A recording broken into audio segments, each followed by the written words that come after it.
Good morning. I'm William Pickett, Rose-Hulman Professor of History, and with Mark Artis, co-chairman of the Conference Planning Committee.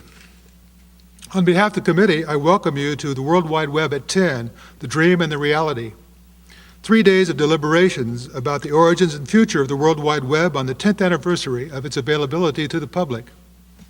I think you will agree, if you've had a chance to look at the program, that we have an exciting time in store.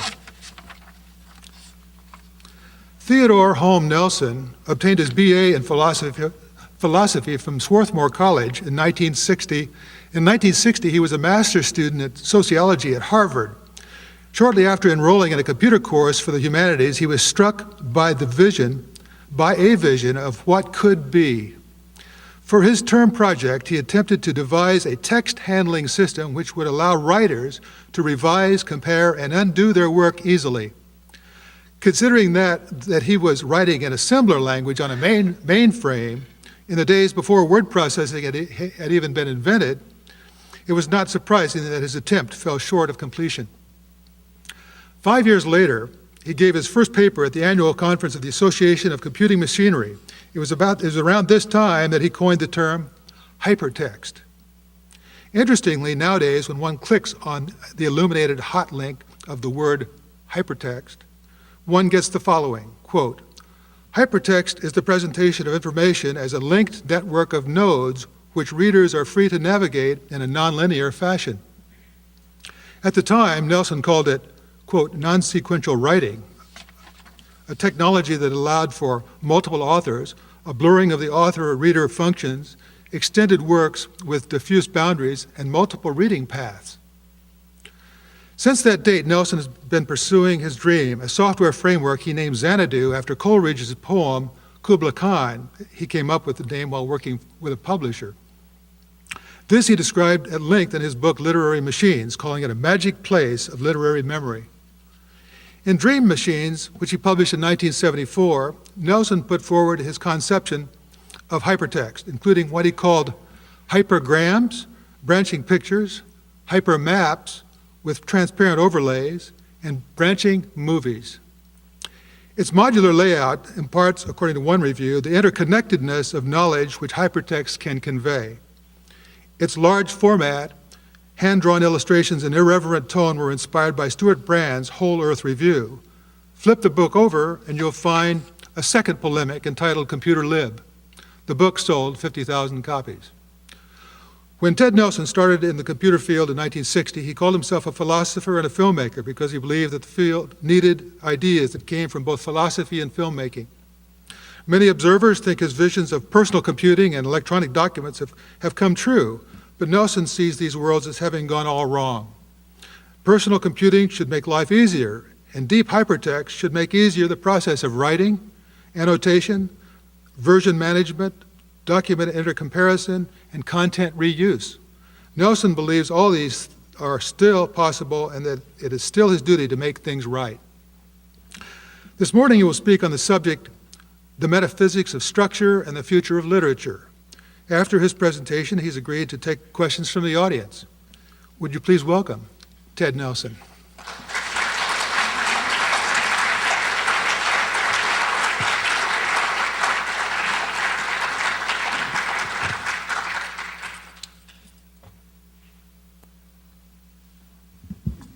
Does the closed condition of the second laptop mean we're not connected to the web?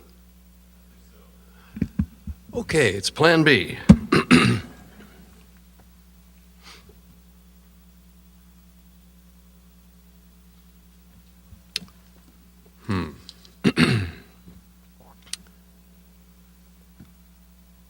About 5 or 10 years ago, I got on an intercontinental flight. And they had something new, a little screen in the back of the seat in front of me, and an actual game controller that would snap out that had controls for movies and lights and all the things that are normally in your seat rest, plus your usual up-down joystick kinds of things from the standard game controller. I thought, oh, this is cool. So what do you want to do? Said the menu. I, I said, okay, I'll try the games. It then asked me, how many hours do you want to play? Now, who would ask such a question? Someone who doesn't really understand the psychology of a person sitting in an airplane seat. How the heck would I know how many hours I want to play, even if I knew what I was going to find? Who wrote the question? Obviously not someone who understood users. One of the web pages I wanted to show you is for an electronics store I'm very fond of. This is a technical issue, and obviously there's a very fine technical institute, but even at the finest technical institutes, things don't always work. We had both machines working, and then the connection dropped.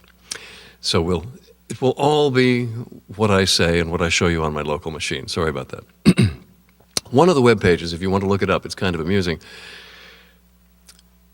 I wanted to know if some piece of equipment would work in England with a transformer, and our local company, Electronics Plus, in San Rafael, California, always have good answers to these things. So I went to their webpage, and I was surprised to read the following, approximately. Electronics Plus has been in business 5 billion years. The extinction of the dinosaurs was our work, and we are all-powerful, and Emperor Zogina Bear will rule you all. Ha ha ha ha ha. But seriously, folks, Electronics Plus is a small family-owned electronics store, blah, blah, blah. And I thought, what kind of a person would put that on a web page? Now, it might be amusing. It's amusing to me because it shows the techie mentality getting in the way of the real objective. The real objective is to present a family-owned business, but somebody's sense of humor could jeopardize that business. You might look it up. It's a Google whack. If you type Zoginabear, Zogina Bear, it's the only thing on the web today that has that. It's still there. So, how does this get there? Other examples. There must be 30 or 40 times I have waited at fast food restaurants while the trainee or the person behind the counter called the supervisor trying to understand the cash register, and they would scratch their heads in puzzlement. The frying equipment was in perfect shape. The burgers were ready, but the software was incomprehensible. A friend of mine in Berkeley, California, rents video cameras for a living, does quite well. Today's new video cameras are astounding. They're the equal of 35 millimeter color. And so they're actually making full-length feature films on these cameras. You can't see the pixels. And I believe one of the Star Wars movies was now done all digital on such cameras. But cameramen have to wrestle with hundreds of menus created by Japanese engineers. So that what had been a creative occupation, photography, has become yet another tangle of fighting with menus created by people who don't understand the mind of the user. How many hours do you want to play? Emperor Zogina Bear will rule you all. Cameras we can't understand. We are all trapped in a nightmare world ruled by the techie mentality. Now, let me hasten to add that many techies are my good friends. But there is an abstraction I can refer to as the techie mentality, which is the tendency to see certain technicalities and not understand the human side. And I will go further. I believe that today's computer world is based on techie misunderstandings of human thought and human life. I'll say it again. Today's computer world is based on techie misunderstandings of human thought and human life, from the desktop to the structure of the World Wide Web. Now, 44 years ago, I had two very good ideas. One of them is now called personal computing, and that's gone all wrong. And one of them is the idea of universal hypertext, where everyone could publish with interconnections in all directions, and that has gone all wrong, as far as I'm concerned. But if you'll read a book called Fire in the Valley by Freiberger and Swain, the second edition, I recommend the last chapter. It's called Citizen Nelson, and it basically, I'll tell you how I read it. Maybe you have your own interpretation if you read it, but it says, Ted started all this, and maybe he's the only one who can fix it. And I still believe that. Now, for 44 years, I've been unable to get backing because people said I was crazy. And now they say, well, he's never been able to get anything done. How can you back him? So it's a self-feeding cycle, but that's okay, because now I've finally got the last design locked, and I'm starting over.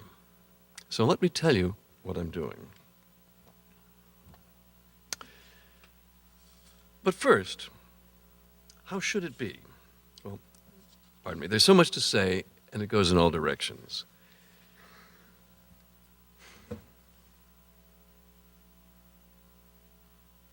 Each of us has many of us have hundreds of documents on our computers.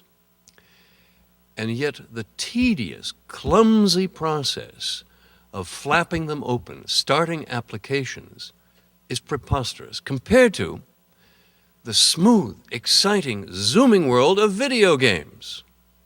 You open video games fueled by or gunned by today's graphics boards. My gosh, you can fly and zoom at incredible speed through three-dimensional worlds. Why can't we get this same performance on our documents? I'll put it another way. Why is Office software so much worse designed than video games? And the answer is extremely simple. People who design video games love to play video games. People who design Office software have either retired and are living off their trust funds, or really don't give a damn. The people who care are doing other things, except for me. I really care about Office software. I live in a world of paper and I hate it. And I live in a world of other people's software and I hate it because it's all wrong from top to bottom. This is my belief. I would like to see all my documents simultaneously hanging in a three-dimensional space and be able, with video game speed and OpenGL, to zoom in on any of them and to see all the connections simultaneously, to have toggle switches, say, okay, now show me the origins of this content, show me the links, show me this link overlay, and have bands connecting them instantly. This is what I'm working on. This is how it should be. And why isn't it the same way? We have to talk about history. Because, you see, today's software world is a thin shellac over computer traditions. It's just computer tradition warmed over with lipstick. So let me tell you the standard history of computers, the way you'll read it in all those enthusiastic books. The standard history is, once upon a time we had mainframes, and they were just used for calculation. And then gradually they got smaller. And then miraculously, we were given the modern GUI, graphical user interface, which came out of Xerox PARC, but first appeared as the Macintosh and has been copied as Windows, and now the various Linux front ends. And then we got the World Wide Web, this miraculous idea that allows us to have connected documents across the universe. My history of computers is a little different. I see it as 3 dumb-downs and a betrayal, and I will go through those. So, what we present the newcomers with, is a set of lies called computer basics. And when I say they're lies, well, they're true in the sense that yes, there is a thing called word processing, and yes, the files are hierarchical. But no, it doesn't have to be that way. Computers are not intrinsically hierarchical. Word processing as we know it was not designed by the Lord. In fact, there is no one I've been able to find who believes that computers were created by God, and yet everyone seems to think we are under God-given obligations to use them in certain ways. About 1945, let's begin there. About 1945, first computers had appeared, and they began to have information piling up, and they said, well, let's give these chunks of information names. Thus began the file. Then they said, well, we've got a lot of files on this tape. How shall we keep track of them? Well, let's make a tape that's a list of file names, and thus hierarchical directories began. So there is the tradition right there. Lump files, hierarchical directories. Now let's fast forward to 1970, and Ken Thompson creates Unix. A wonderful, wonderful achievement. In a land of tangled operating systems that were getting more and more baroque, Unix was a wonderful simplification. And it treated everything as a file. Actually, that's a lie. It treated everything as an inode, but those of you who don't understand, never mind. So we had a world created by and for programmers. I have a book called An Introduction to the Unix Programming Environment. And that told it like it was. Because as a programming environment, especially for the languages of those times, Unix was absolutely brilliant. But now it has come down to us in various warped and mutated forms. MS-DOS, which a young fellow named Gates, IBM came to a young fellow named Gates in Seattle and said, we need an operating system for our new personal computer that will run on an 8080 processor. Can you do it for us? And Bill said, I think I can. He walked down the street and bought it from a couple of guys that happened to have done it already. And it was called MS-DOS. He's since made billions of dollars on it. And it was a dumbed-down of Unix because they'd wanted to avoid the copyright problems of Unix. The two guys in the attic. This is one story I've heard. That's gossip, so I'm not sure. In any case, that was then presented to users as the latest thing. Now comes Xerox PARC. So this is the great. All right, which dumb-down shall I talk about first? We'll talk about the great dumb-down of the PUI. Now, everyone talks about the graphical user interface, or GUI, which refers to today's world of windows, mice, menus, the wastebasket, the desktop, and the clipboard, which you can't see. It's like any normal clipboard, except it only holds one object.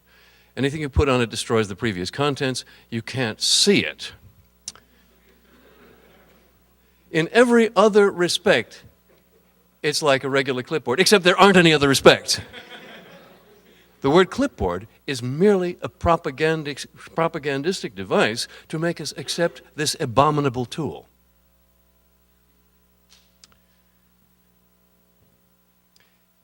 In the 60s, early reporters who were made to use computers were forced to type into something. I don't know what the name of this particular system was. They had something called a pick buffer and a put buffer. I don't know the difference. You'd have to type something in the pick buffer and then put in the put buffer and then combine them. Something appalling. And they learned to use this so that moving little chunks around through buffers came to be thought of as a tolerable way of writing because the poor guys who were made to do it were told this was how computers worked. And so no one really understood that this was not how computers had to work. Now, by calling the pick buffer, the put buffer, the clipboard, somehow this made it seem more warm and fuzzy. The last aspect of the PARC user interface, or PUI, Xerox PARC, let me clarify. I'll back it up. When I was 14, I bought something called The Inventor's Handbook. I wanted to be an inventor. And it talked about a guy named Chester Carlson who thought it would be easy, that he thought people would want to make copies of things on paper.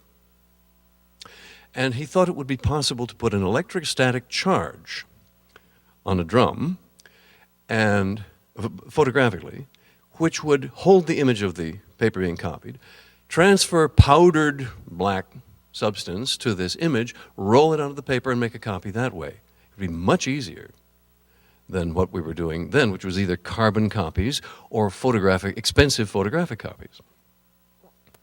So I read about this guy Carlson and how he had this thing, and you're going to be able to make a copy for 10 cents. And it was being developed, it had been developed by the Haloid Corporation. And so in 1954, I believe, I telephoned around Manhattan saying, "Do you have the new Haloid copier?" He said, "Never heard of it." Nope, copies cost $1.50, and they're done by a double negative process, blah, blah, blah. Okay. Well, you see, that wasn't the first time I overbought as an early adopter. It was 10 years later that Haloid changed its name to Xerox and brought out the Model 914, which became an instant sensation overnight. People were lining up around the block to make paper copies. An unfelt need that no market research would confirm suddenly manifested itself. So Xerox suddenly became the most cash-swollen, egotistical company on the planet because they had had this miraculous success out of nowhere. They proceeded to say, "We'll enter the computer business," and they bought Scientific Data Systems, changed the name to Xerox Data Systems. I believe I have a snapshot. I happen to be in the office of one of the founders at the time. I have a snapshot I took of the X being raised to replace the S on the SDS sign, Xerox Data Systems. And they announced grandly that they were going to go head-to-head against IBM in every department, and announced departments to match one-for-one every IBM department, and products to match one-for-one every IBM product. Naturally, this plan cratered very quickly. So Xerox had been badly burned by 1970, I believe, on the computer business. Yet, by some strange happenstance, they set up a think tank in Palo Alto, far away from corporate headquarters in Connecticut. And that was called Xerox Palo Alto Research Center. Now, if you read the history books, and especially the official biography of Xerox Palo Alto Research Center, which is called Dealers of Lightning by Michael Hiltzik, you will get a wonderful, whitewashed, glorified, happy Care Bears version of how wonderful it was and what a sandbox it was for these carefree, happy researchers who did nothing but research happily all the day long. But if you read between the lines in Hiltzik's book, you will see what a harsh place it was. I visited there twice in the 70s, and one of the nastiest places, to my feeling, that I've ever been. I recognize now that it was a very intense atmosphere of rivalry, and as an outsider, I was especially a target. And because I never fulfilled the standard status system. You see, you're supposed to be a big programmer before you can become a designer. And I say, no, you've got to be a movie maker before you can design software, not a programmer. That's another matter. So, what did they come out with? Alan Kay, the greatest publicist a company ever had, was the creator of the Smalltalk language, and he went around the country telling people how great Xerox Palo Alto Research Center was. And they had, of course, graphical toys that the rest of us dreamed about. And what they finally came up with was what we now call WYSIWYG, desktop, wastebasket, the clipboard, and the application. Now, WYSIWYG meant something very special. It stands for what you see is what you get. We talk about WYSIWYG documents. Now, let's think about that and what it means. Because you see, this PUI, this PARC user interface, is really not an interface at all. It's a system of constructs. As soon as you're talking about interface, the game is over. Don't talk about interfaces. Talk about constructs. Because if you talk about interfaces, that means all the constructs have been decided. When I say constructs, what do computers deal with? They lied when they said computers deal with numbers. Computers deal with arbitrary, imaginary constructs of any kind. Look at any video game, okay? Arbitrary, imaginary constructs of any kind can be represented in computers. So the issue is, what are the constructs and how do they behave? When you decide the constructs, you've decided the universe. Then you talk about the interface. Well, shall we use this key or that key? Hey, it's the constructs that matter. Okay. So the constructs of what I will call the PUI as a compromise between GUI and PARC user cosmology, which is a little more confusing. The constructs of this world were the document represented as a single file in hierarchical directories, just like always before, and represented in these flap-open windows. But what did it mean to say that the document was WYSIWYG? WYSIWYG, what you see is what you get. Well, wait a minute, I see it, am I getting it? No. What you see is what you get when you print it out. When you print it out. When you print it out. When you print it out. They didn't say it, but they're saying paper. Paper is the model. What we're doing is we're making paper documents with a computer to help us to make those paper documents. Paper. We are reinforcing a world of paper. Why? Because Xerox was a paper-walloping company. Not only that, but their upper management wouldn't understand what a computer was unless they could relate it to paper. Alan Kay went around saying that they were trying to make the computer understandable to the man in the street. No. They were trying to make it understandable to Xerox upper management. I have this confirmed from Jeff Rulison. And in so doing, they created a cosmology, a model of the universe, a system of constructs entirely centered around the printer, in the same way that the family of the 19th century centered around the fireplace, and the family of the 1940s centered around the radio, and the family now centers around the television set, if at all, and the refrigerator. Okay. So they made paper the center, and they said a document is paper. And if you look at all the things that come out of Xerox now, they say documents are paper. Excuse me.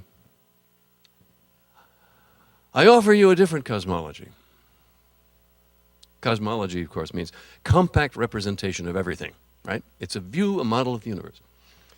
So my cosmology is that in my cosmology, a document is a representation of human thought, intended as a place to store it and as a place to pass it on to other human minds and to move it forward to new states through the reuse of that content or through one more change. You always think it's the final version, don't you? And then, oops, we need one more change, just one. And then, oops, one more change, just one. But unfortunately, one of the problems of the WYSIWYG model and the techie model of documents is the final version concept. We're all working toward a final version. When that final version is done, oh, we're going to nail that down solid. Can nail that down, that sucker will never move again. Wrong, wrong, wrong, wrong. The whole point is move the ideas forward. Till when? As long as we're on this planet. So the document model I've always worked on is one where there's always one more change that anyone can make. So there's the owner of the document, the official owner of the document, and then somebody making a variant version. And everything can continually move, and the links never break. And it's not about paper. See, paper was introduced. Paper arrived 2,000 years ago when it was introduced to the court of the Emperor of China. And we have had 2,000 years to find conventions for representing our thoughts on that paper. Page numbers. It's interesting, I've recently found out that page numbers weren't introduced to books, to printed books, until something like 50 years after Gutenberg.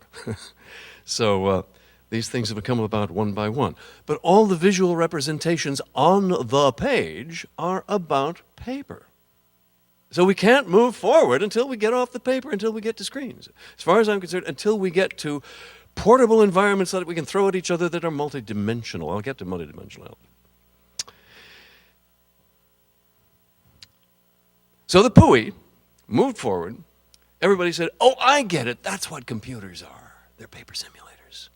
Now I see. Word processing, oh, that's about making more paper documents. Oh, cut and paste. That's about, okay.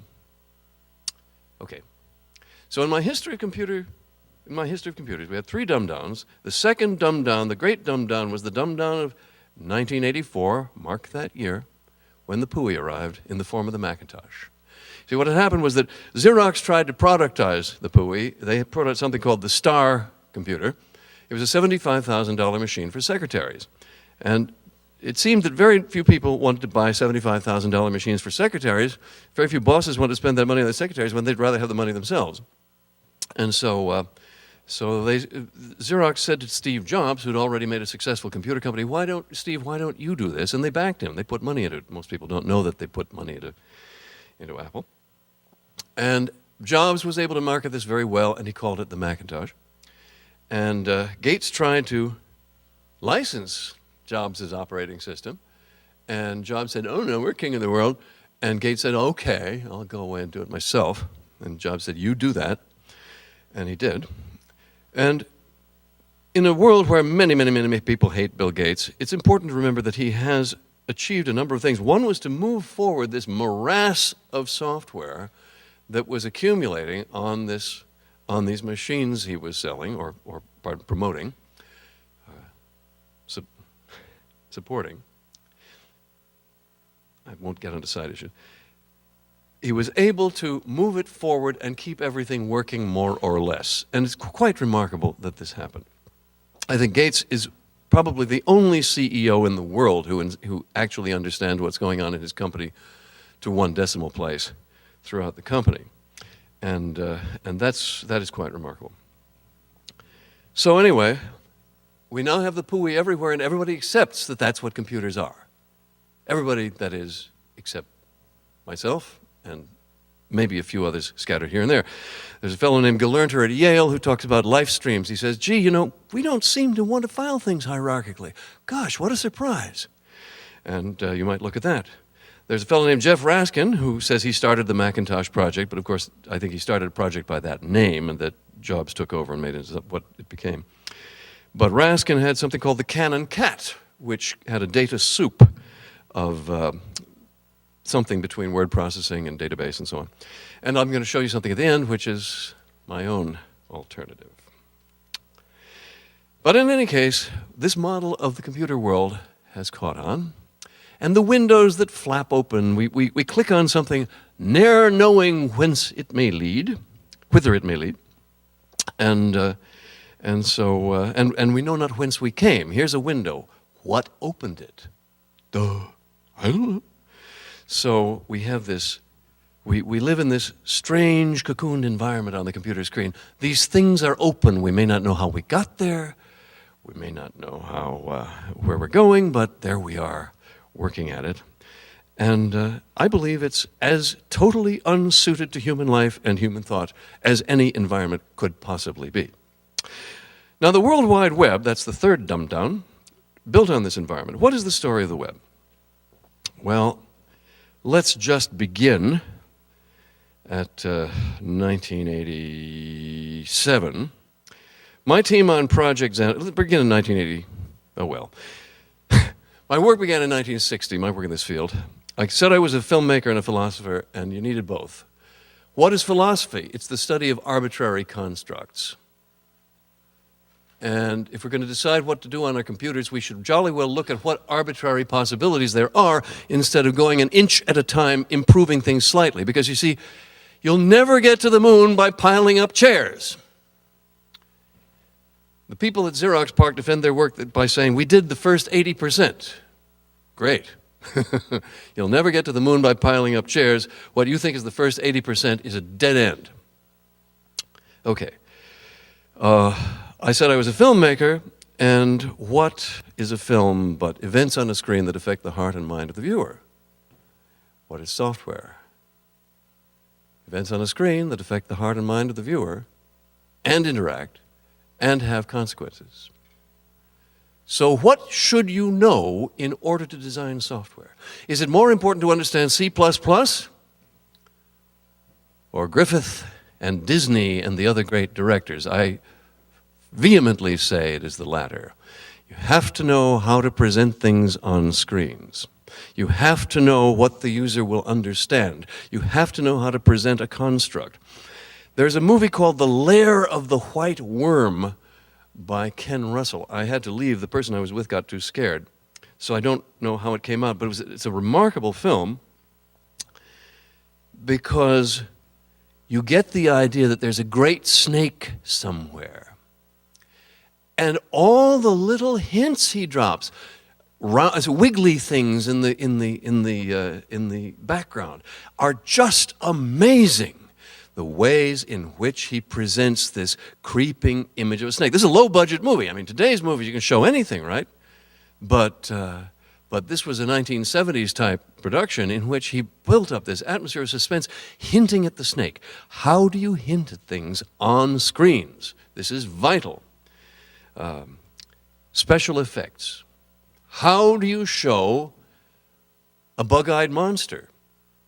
Well, if you have all the money and the teams, you can show the bug-eyed monster in exquisite dripping detail now. But what's the cheap way? You show a person going, right? The director makes these choices based upon the available options, and that is what direction is about. So creating presentations on screens is a form of motion picture directing. And knowing what to emphasize, how to clarify, these are the arts involved. So fine, learn the technicalities, but don't consider yourself a designer of software for users. Everybody wants to do the interface, right? At Microsoft, you can only achieve the title of designer, I believe, if you've been a programmer for 6 years. This almost assures that you're unqualified to be a designer, because design is not about technicality. So, it's great that you want to be a rock singer. It's great that you want to design software, but don't confuse those with having a lot of audio equipment, and don't confuse making software. Don't confuse technical understanding of software with presentational skill and talent. Okay. So in 1960, I said, okay, we're going to go to personal computing, and what should be the constructs, and we're going to go to documents on the screen, and what should be the constructs. And basically, the principal issues were version management and links. Now, Doug Engelbart had already invented the link at Stanford Research Institute, but he graciously calls me co-inventor. But we're not talking web links here. Web links only point in one direction, and they cannot overlap, and they do not have types. These are trivial and degenerate links. See, the web is okay with one-way links. It's okay for shop windows, but not documents. No. I worked on this alone for a very long time, got some very brilliant people together. They redesigned the system, but very much with my cooperation and assent. In 1983, we signed the so-called Silver Agreement, where I let them have control of the technical side. In 1987, we got splendid financing from Autodesk, all moved to California. And they said, well, we're going to redesign the system. It'll only take 6 months. 4 years later, Autodesk shut the project down. And I had been the spokesman, and I was left holding the bag, and people write articles about how somehow it was my fault. So I'm still doing the same thing and trying to get the same document model working, hampered further now by the strange structures we call the World Wide Web. So at the very time they shut down the Xanadu project at Autodesk, Tim Berners-Lee, by the way, let me stress that Tim Berners-Lee is a very nice man, an honorable man, a man of high principles, and a person I respect personally and like personally. That said, I don't think we agree on one thing on the planet. So at that time, he showed up at my office, I think on the day that canceled our project. I was a little morose, took him out to lunch, and when I saw the what he called the web, I said, okay, swell, very nice, and patted him on the head. And What happened after that? See, Berners-Lee gets all the credit, but what really happened was a group at the University of Illinois, a little nearer here, said, wait a minute. See, Berners-Lee's first web was the following dumb-down. A document is whatever we find in this pigeonhole.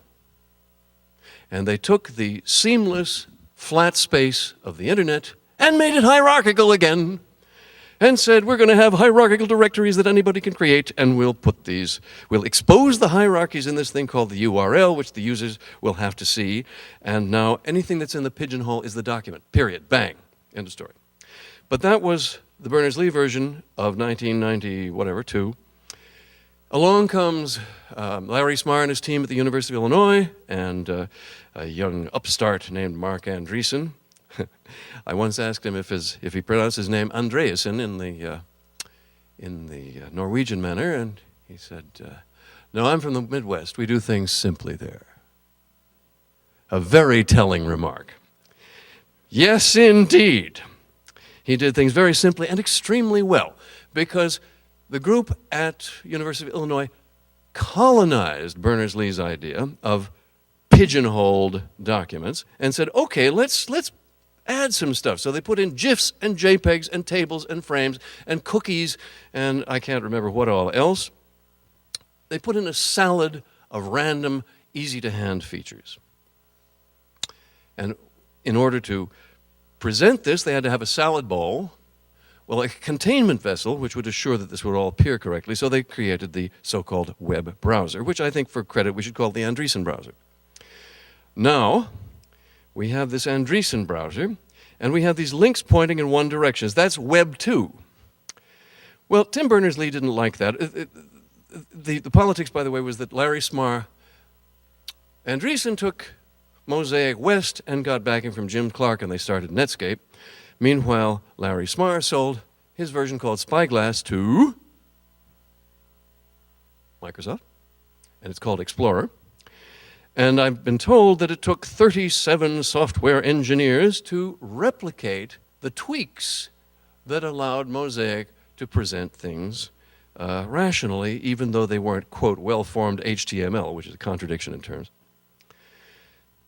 I said in 1994 that to try to fix HTML was like trying to graft arms and legs onto a hamburger. And would you believe that's exactly what they did? The legs are called XPath and the arms are called XPointer, but never mind. So Tim Berners-Lee, seeing that this is a chaotic situation, says, we must fix it. We must impose hierarchy on the salad. And that is called XML. And so XML now is the downstream effect of all these historical tendencies. Techies have made the computer in their own image. In my 1974 book, I said the computer is a Rorschach. And you'll make of it something from the back wall of your own mind.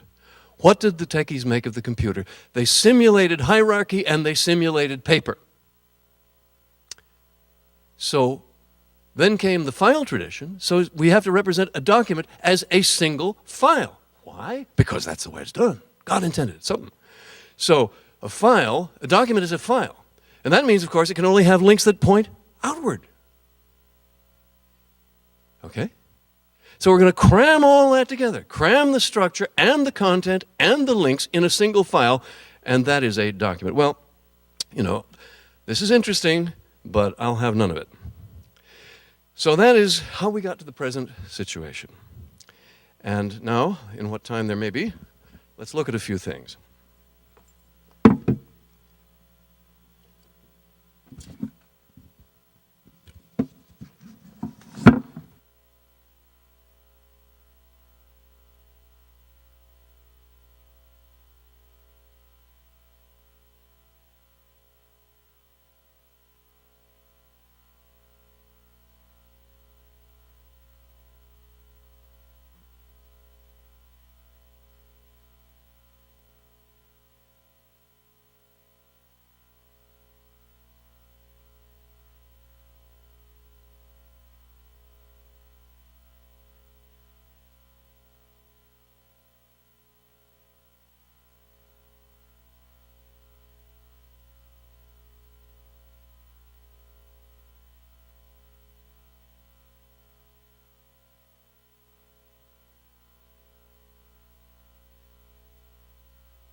I closed the one I didn't mean to.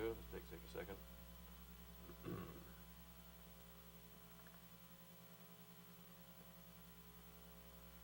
I use ClarisWorks because I don't like anything else better, and I certainly don't want to use Microsoft Word.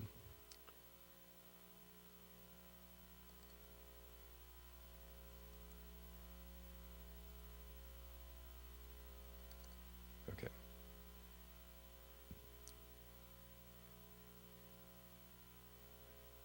Yes. Mm-hmm. All right. Oh, that's not the one. That's still the same one. Oh, how odd. Okay. Sorry. I think it's combined things into windows I didn't expect. Yes, here we go. So what is the fabric of literature? Let's consider the word literature. I have friends in the web racket who say, well, with the World Wide Web we have something totally unlike anything mankind has ever had before. Sorry. We have had this field for a very long time, and it's called literature. Literature is the ongoing torrent of documents of the world with attention to their origins, authorship, versions, connections. The World Wide Web is merely a trivial electronic representation that allows some of these connections to be represented with flap-open windows. Okay, so I prefer to think of it roughly like this. A fabric with a warp which we can see as documents. Now, merely for this visualization, I'm making each document into a vertical line of countable elements. That says nothing about its structure or interactive or presentational nature. And the woof or weft connections. Now, connections can be of many, many, many, many, many kinds. What is our objective in representing things in computers? Is it to narrow things down? Is it to force things into Procrustean structure? You will remember that the Greeks had a mythical giant named Procrustes. He would make you sleep in his bed, and if you didn't fit, he would cut off your arms and legs and head, or whatever. Now, so we speak of a Procrustean bed or Procrustean tactics as lopping off what we don't like and what doesn't fit. Well, I think the computer world is extremely Procrustean, and that our real duty is to represent everything we see or think we see in exactly the way we see it or think we see it. And if I say there's certain connections between certain documents, I should be able to create an overlay that heightens these connections. I want to be able to publish an overlay and throw it at you, and you be able to pull in the documents that it connects and see that overlay on those documents, and that's what I'm working on. So this will be an open source project essentially for the internal representation of structure, and how you choose to make it appear, whether this is an OpenGL presentation you can zoom on or Flash, that's all fine. Because I don't believe in WYSIWYG. I believe you should see what you want. What you see is what you want. And human wants are very great. So we want to be able to make it easy to create interfaces of every kind. Okay. So the Xanadu model has always been that we separate structure from content. See, in the web model, isn't that wonderful? 3 gears that can't turn. In the web model and the Microsoft Word model, a document is a file, and the structure and the content are cuddled together, are deeply intertwined. This to me is absurd. You must separate structure from content, because that way the same content can have many different structures, depending on who wants to see it and how you want to see it. So what does that mean in terms of delivery? It means a two-part representation where you have the pure content pool, which I will define for you simply as text bytes and copyrightable text bytes, copyrightable audio, copyrightable video. And I'm stressing the copyright and sale. Why am I stressing copyright and sale in a world where everybody wants to be free? Everybody wants things to be free, and the open source movement is so strong. Hey, I love it if things are free too, but I note that a lot of things are free. I know that there are a lot of publishing companies out there who aren't going to give things away. And what I want is for their published content to be reusable and rearrangeable honestly, openly, and by daylight in a legal copyright system, and that's what the trans-copyright system I've been working on is about. It's about putting the content up there in a permitted pool so that you can buy the footage, let's say, and then somebody sends you the movie as a list, EDL it's called, an edit decision list, and now you watch the movie according to the structure that has been sent to you separately. So the model is, the Xanadu model is and has always been a permitted content pool where anybody may distribute a list of content portions and the user's system sends for them individually, which means that a micropayment gateway can be installed. Now, people accuse me of trying to set up a pay-per-view system. No, I'm trying to bring paid content into a freely mixable mix-and-match world. Right now, we have only lump objects. And the copyright fight is people who say, we'll steal it all and we'll break the copyright system. Won't happen. And the people who say, we'll lock it down and you can't ever see it or use it any other way. No! The whole point of the wonderful thing about public domain content is that you can reuse it. Nobody can reuse it right now. Nobody can. I would like to be able to rewrite the books of my professor Talcott Parsons, taking many of the paragraphs and sentences and framing them and saying what he really means is. And huge copyright negotiations are necessary to do that. Under the trans-copyright system, the publishing company gives permission in advance. You pay by the sip, wine by the glass. You buy the individual little pieces you want so that each person can buy only those parts and say, hey, I want to read more, they buy more. Okay. Maybe it won't work, but it's honest and open. What else have I got for you today? How should we see links? Okay. How should we see links? The flap open model of links, we'll get to the origins of that in a few minutes. I'm very sorry I don't have the web contact to show you.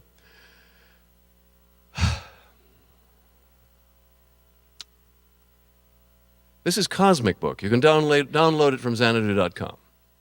Now, this was the model of links that I always proposed. I published this first in 1972, and it's been ignored by acclamation. If you click on a link, you should see the connections.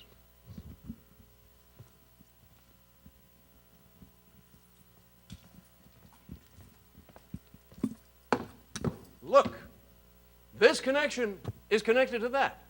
That's connected to this.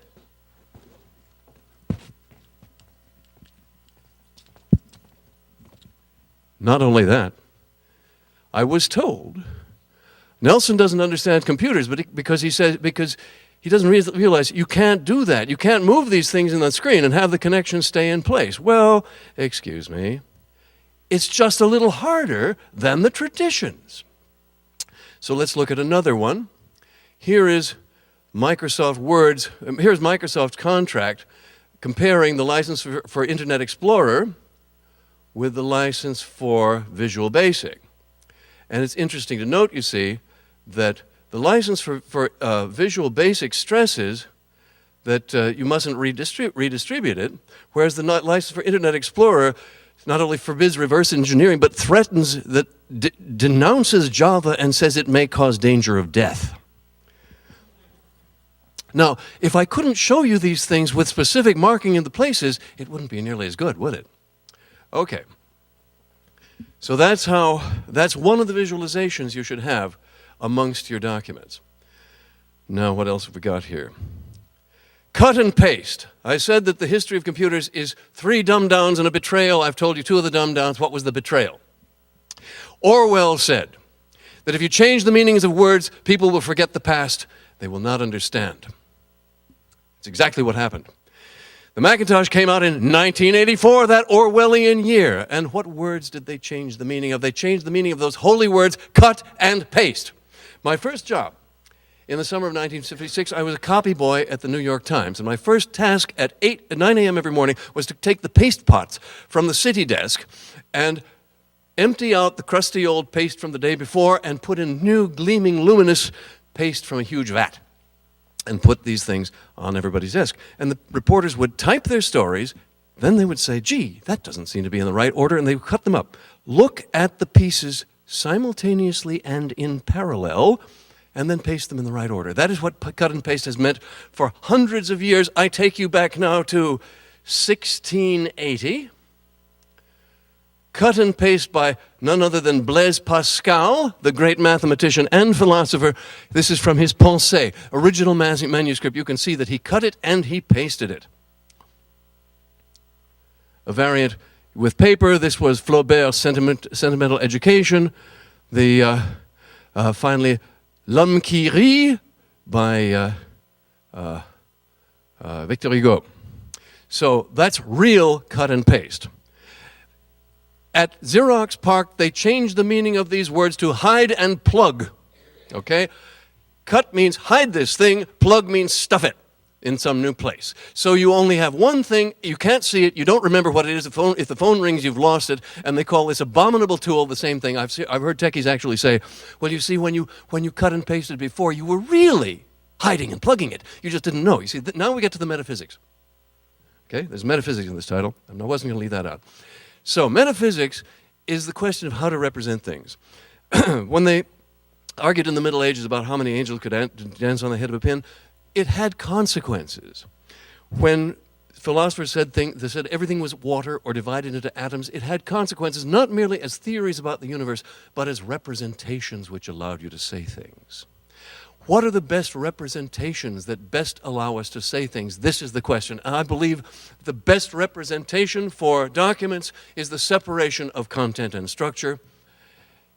And I will now show you my notion of structure. Because I've heard geeks say, well, all structure is hierarchical. Excuse me. I like parallel structure. I like interpenetrating structure. I think it's easier to represent everything in parallel structure than it is to represent everything. It's easier to represent hierarchies in parallel structure than it is to represent parallel structure in hierarchies. So that's not exactly a metaphysical question. It's a question of representational ease, convenience, and tranquility of mind, and clarity of thought. So now let us look at another form of structure. And this is what I propose. You see, what I'm working on now, the DeepLit project, which will be open source, will be for true electronic documents with real interconnections and microversioning, by the way, which we had working in Japan very nicely, but independently. We have to fix documents because today's documents, I believe, slow down human thought by at least one order of magnitude, human thought and work. And the representation of structure as hierarchy is essentially really unsuited to any human thought and work. At least, maybe for some of you it's fine. Everybody should have what they want. I'm not saying you shouldn't have it, but nobody has the option of non-hierarchical structure. So what I'm about to show you is a system of non-hierarchical structure for the representation of everything. And by combining these two things, a new system of non-hierarchical representation for all forms of structure, including what we now call database, spreadsheet, etc., which I call ZZ structure. I'm sorry, I don't like the term, but it's the only thing we could find on Google that wasn't taken. The trademark is Zigzag. Once again, it's not my favorite, but it travels well. It means the same thing in Finnish, Japanese, etc. So the Zigzag mechanism is a new engine, which is an animated visual engine that does everything database and spreadsheet will do, and I wish to make the combination of Zigzag and DeepLit the center of a new personal computer. I want to restore the promise of personal computing, which for me was always making life easier, keeping track of things easily, which no personal computer has ever done as far as I know. So what I'm going to show you now is the internal mechanism. Once again, not everybody has to see this. This is for those of you who are discerning, especially with good spatial relationships. A person who got it best when he saw it immediately was an ex-fighter pilot. So Zigzag represents everything as, you could say lists in multiple dimensions, you could say Lego blocks in multiple dimensions, or you can just say spreadsheet-like cells set free. So here we have two windows and two cursors. The green cursor stays in the middle on the left, and the blue cursor stays in the middle on the right. Sometimes they are within each other's Come on, guys. Wake up. Sometimes they're in each other's neighborhoods. So here are, as a nice example, some views.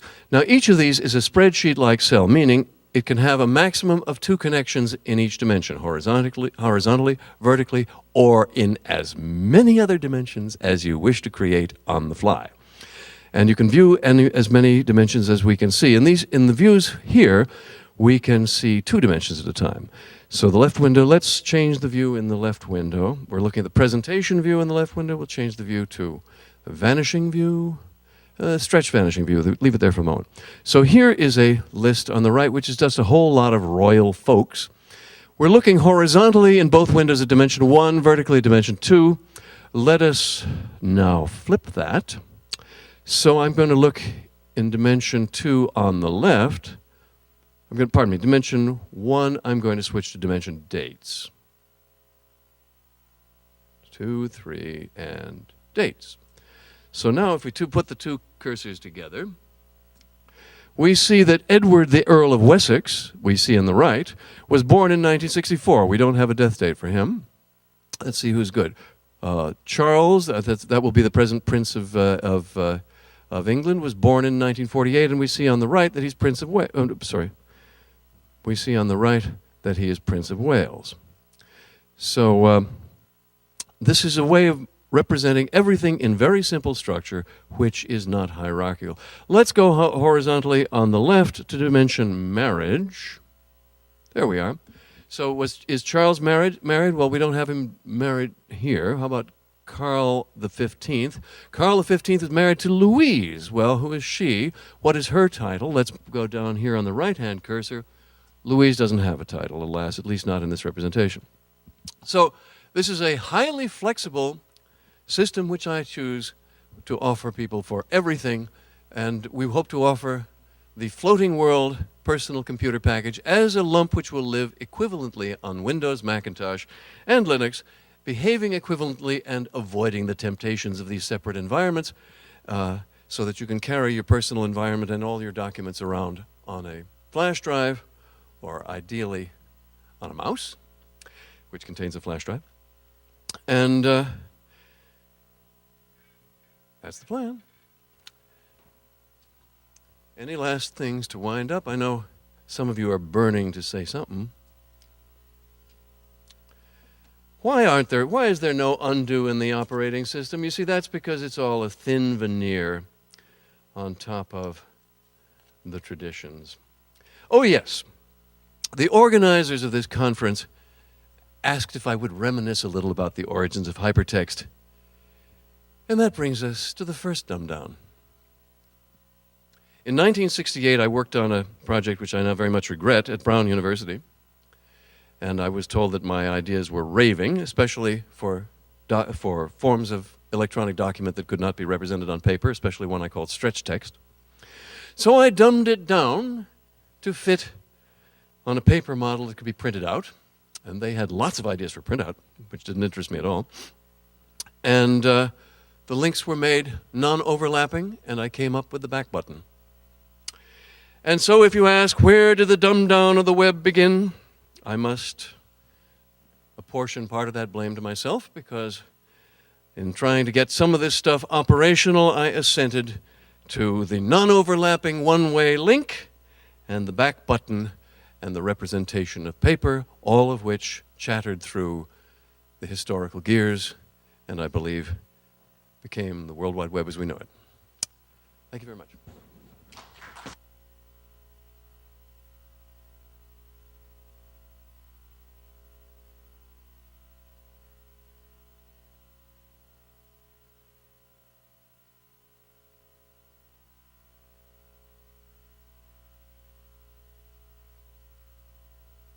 Like to stay, and he has agreed to answer questions. So I realize this is the break session, but go ahead and stay here if you'd like, and or if you'd like to go out and get something to drink, please do that. But he'll stay on the stage here for another 10 or 15 minutes. Hey, Okay, throw me off. Go ahead. Yes.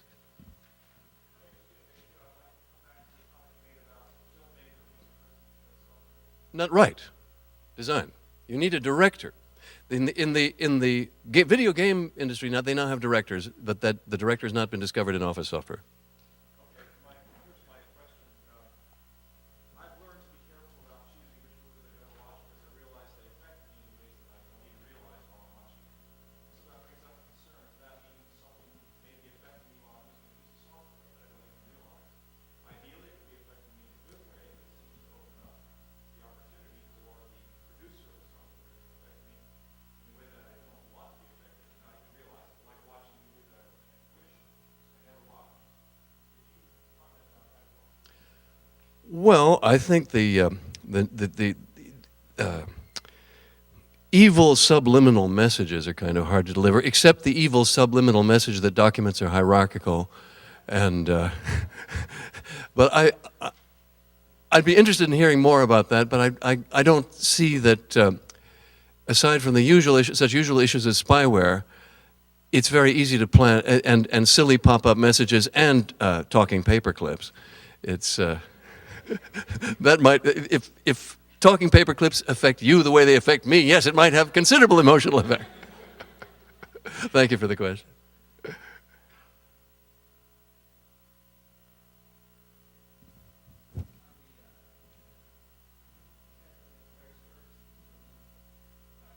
Yeah.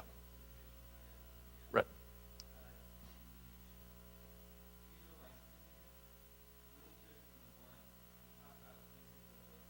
Yep. You have to be able to select the links.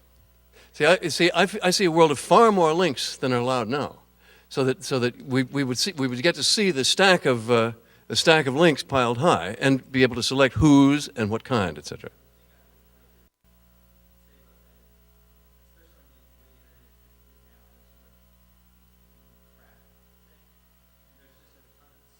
Gosh. Uh-huh.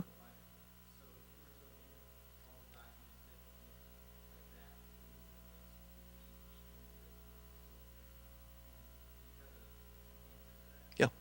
I believe that well-designed software can constrain and simplify the view to the amount of complexity you want to see. For example, Google is a very, very nice compromise that lets you see easily the, quote, most relevant stuff, according to some arcane criteria, and yet to follow much, much further. There is well-designed software. There are a lot of designers I would compliment, but it's overwhelmed by the people who just pile things on the screen. And, right, you ought to be able to see for every document. You ought to say, okay, how many million links are there to this? Any by my friends? That sort of thing. So getting Google to participate and be able to show these kinds of links would be very beneficial to my cause, but I'm not really ready to talk to them yet. Thanks. Yeah. Whoa, yes. Question I have is, in the internet right now, the most various things are worms, viruses, and things like that. Well, not most of the things, but they're there, yeah. They're there. In your system, how are people going to misuse it? What can you do to prevent people from being, bad actors? Well, human nature doesn't change. And when you're trying to get the first thing off the ground, you can't really think about third-order effects. But I'm trying to make it possible to represent documents and ideas in ways that people really need to think about them. If people start spamming by putting lots of things on, for example, I'm told there are certain parties who put lots of extra things on the web so you'll see their stuff. Hey, I don't have a solution for that. But we have to look at filtering mechanisms. But yeah, Henry Ford was not thinking about airbags. And nevertheless, he was doing something legitimate. So the second and third order effects are something we'll have to deal with later on. But please help me think about it.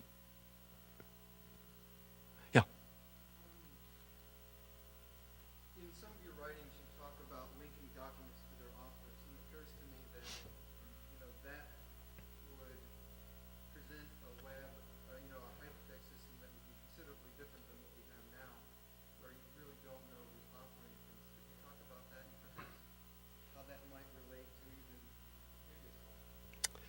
Well, I'm not sure I remember what you're referring to. I think if people want to do things anonymously, they should be able to, up to a point. And if people wish to show themselves, as many authors now do, they should. So I'm not...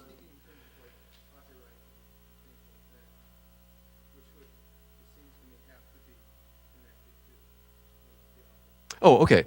Well, copyright, first of all, can always be put in somebody else's name, etc. So it doesn't have to be. Basically, I don't publish anonymously. I did a lot as a youngster. I used many pseudonyms, but that was for fun.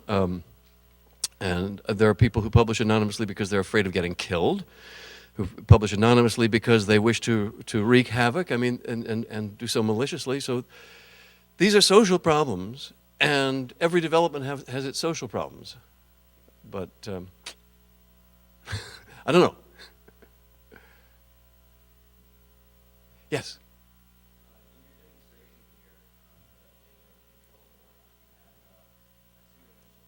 Yes. Want to join the project?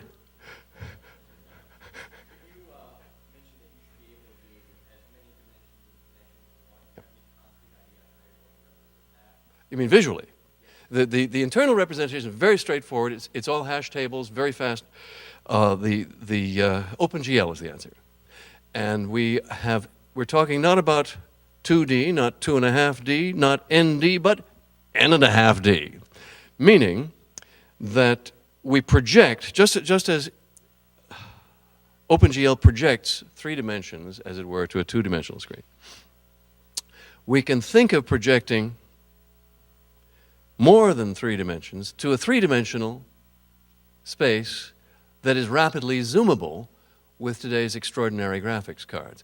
I don't know if all of you know this, but today's graphics cards contain usually more computing power than the computers themselves, and their ability to do incredible amounts of perspective operations and texture mapping operations is fantastic. So being able to represent each point not by 3 coordinates, but by as many coordinates as you like, each in a pocket on a separate discrete dimension in this structure, gives us headroom for operations that people haven't thought about. Because everybody's been talking about, oh boy, virtual reality, 3 dimensions. Hey, why stop at 3? Because 3 dimensions create, especially if you're talking metaphorically, if you're designing a room to represent something, or some 3-dimensional space that's not physical but just representing something, you want lots more than 3.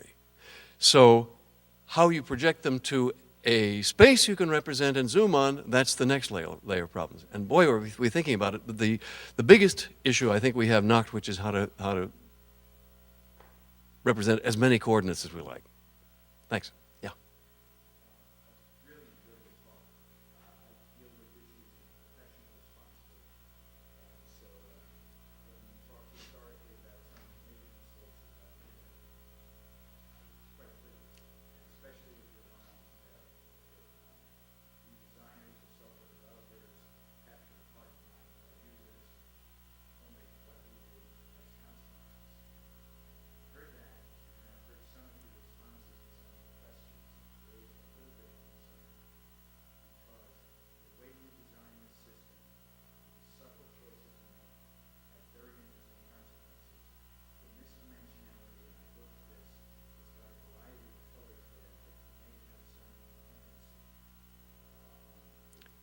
Well, this is a prototype, so it's very trivial.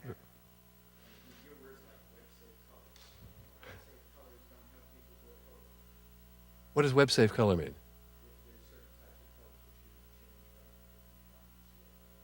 Huh.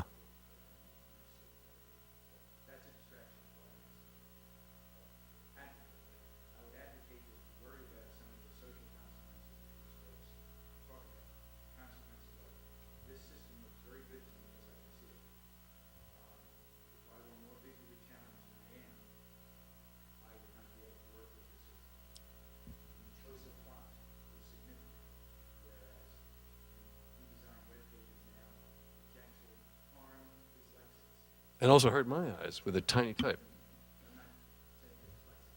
That's all right.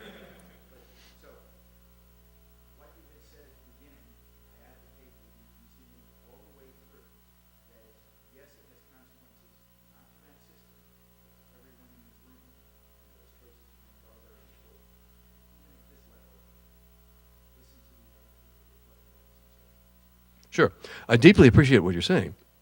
The only problem is that you start out to do A, B, C, and D. As the resources narrow and the deadline approaches, you reduce it to C and then just to A and B and then maybe A.1. And the far-flung consequences when the butterfly stamps, you know that one about how a butterfly stamping on the other side of the world could change the course of human history. We don't know it. We just can't know. And I don't mean to be flip about it. I believe that I know I'm engaged in an idealistic endeavor whose first-order consequences I can half foresee. Just as with when I talked about anarchic publishing by everyone on computer networks in the 1960s, and people said I was insane. People don't want to publish, they said. Only a few people want to publish. And we'll never have that kind of data communication. And one thing was very clear to me, that people would want to publish. And how much, what the porn industry would do, what the terrorists would do, how could we know? The point is we just have to we march ahead with what we believe in. But ask a politician who's trying to get elected what he's going to do about vending machines that don't work in South Bend. It's not something that's a controllable arm of the operative events you're trying to control.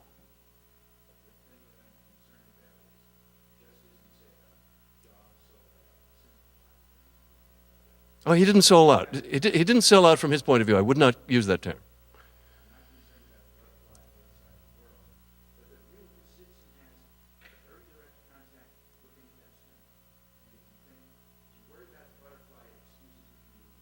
Yeah. Yes.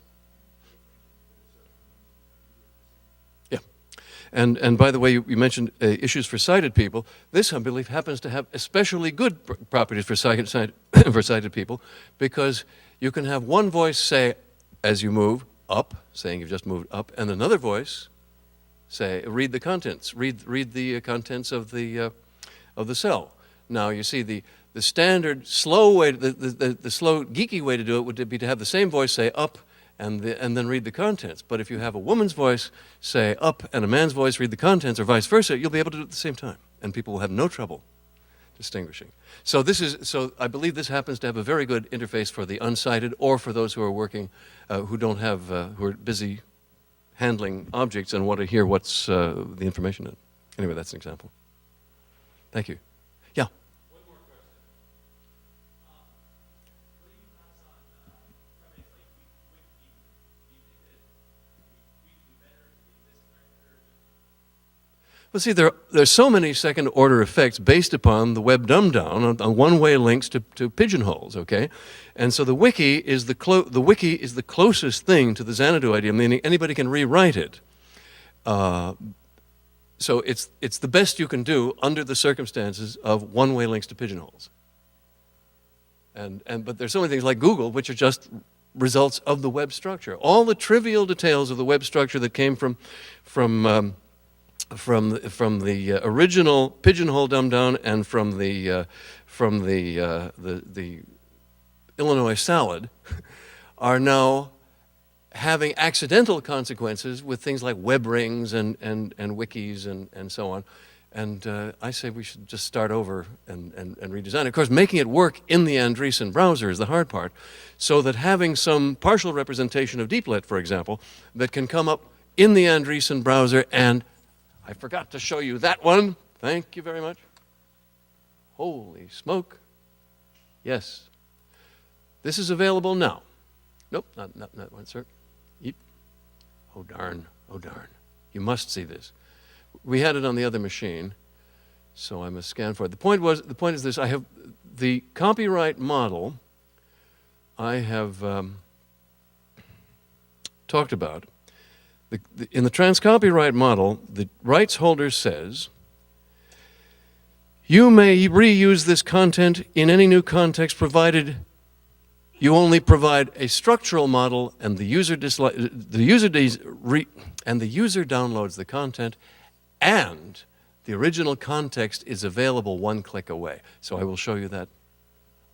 Oh, I can't show you that now. I'll show you part of it. If we had web connection, you would see the actual connection to the original context. As we don't, I can show you only what it would do, but that's something. If I click on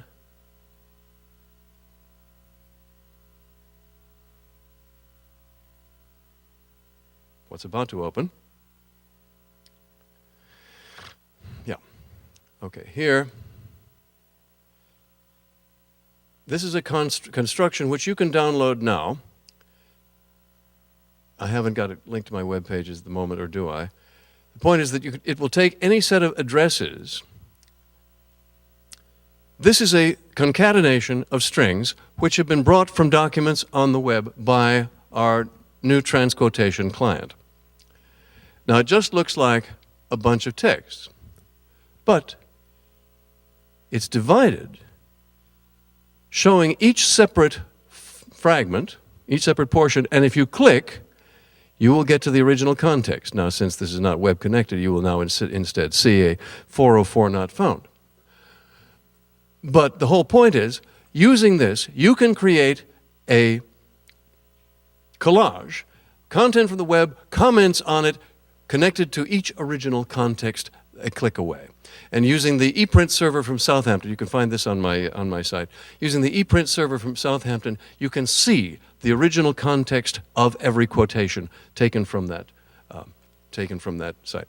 So this is a partial deep-lit structure showing that this concatenated web object retains the connection of each string to its original context.